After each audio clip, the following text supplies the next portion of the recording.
All right, today we're going to jump into a book that's almost 100 years old. We're talking 1933, but its message, man, it is so sharp, so powerful that it's still sparking huge conversations and waking people up today. So let's just dive right in. So let me just throw this out there to get us started. What if the whole point of education wasn't actually to free your mind, but to control it? I mean, what if the very system that's supposed to enlighten you was secretly, or maybe not so secretly, just conditioning you to fit into a specific slot in the world? It's a pretty wild thought, right? Well, that is the core idea of the book we're going to unpack. Okay, so the book is called The Miseducation of the Negro, and the author was the absolute powerhouse historian, Dr. Carter G. Woodson. And when I say this book, which came out way back in 1933, is a big deal, I mean, it is considered one of the most important, most influential works in Black intellectual history. And you're about to see exactly why. And this is where we really get to the heart of his argument. See, Woodson wasn't just complaining that Black people in his time weren't getting enough education. No, his problem was with the kind of education they were getting. He had a specific name for it: miseducation. So what does that even mean, miseducation? Well, for Woodson, it wasn't just bad teaching. It was cultural indoctrination. It's a system where everything you learn, history, literature, science, it's all taught from one single perspective, a Eurocentric one. So for a Black student back then, this meant you learn all about the great achievements of Europeans, while your own African history and heritage, it was just gone, ignored, or worse, erased. And the result is you start to see the world through the eyes of the dominant group, and you even start to believe their biases, even the ones aimed right at you. And the contrast he drew is it's night and day. On one hand, you have true education. That's the stuff that teaches you how to think. It builds you up, fosters critical thought, helps you understand who you are. But on the other hand, you have indoctrination. And that just teaches you what to think. It basically conditions you, messes with your self-image, and keeps you dependent. It's a huge difference. Okay, so if that's the problem, what's the outcome? What actually happens to a person or even a whole community when they go through this system for generations?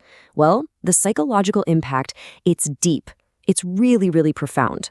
Woodson laid out some pretty devastating consequences. The system, he said, creates this deep psychological and cultural dependence. It literally teaches people to look for and accept lesser roles in society, because that's all they've ever been shown. It gives you a totally warped self-image, and it can lead you to honestly believe that your own people, your own ancestors, never really contributed anything important to history. And here's the really crucial part. After a while, this control stops being something that's forced on you from the outside. It becomes internal. The conditioning goes so deep that you don't even need external walls or barriers anymore. Your own mind becomes a kind of self-imposed prison. And this idea brings us to probably the most famous and, frankly, the most chilling quote from the entire book. I'm just going to read it, and let's let this sink in for a second. He wrote, "When you control a man's thinking, you do not have to worry about his actions. He will find his proper place and will stay in it. If there is no back door, he will cut one for his special benefit." Wow. I mean, the control just becomes automatic. But here's the thing. Woodson wasn't just about pointing out the problem. That's not the point of the book. His book is really a call to action. It's meant to offer a way out, a path forward, a way to break free from that mental prison. He was all about the path to liberation. And for Woodson, the solution wasn't going to come from somewhere else. It had to start inside your own head.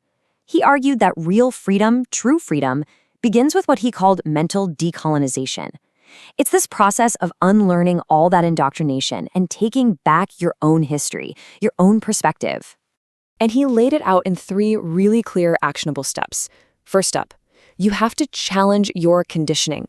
Actively question everything you've been taught. Don't just swallow a curriculum whole. Take it apart, interrogate it.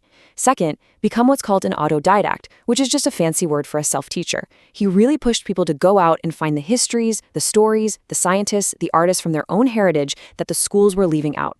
And third, and this is so important, do for yourself.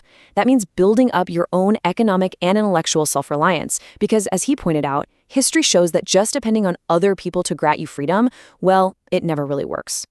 And that really brings us to why this book, written way back in 1933, is still so relevant, why it's still being read and debated all over the place today. It's because it has this enduring legacy. The questions he asks are just timeless. This is definitely not a book you just pick up for a light read, Its whole purpose isn't to entertain you. It's to awaken you. It's designed to push you, to make you look critically at the information you're getting, the systems you live in, and even the beliefs you hold about yourself and about other people. It's really a tool for waking up your own critical consciousness.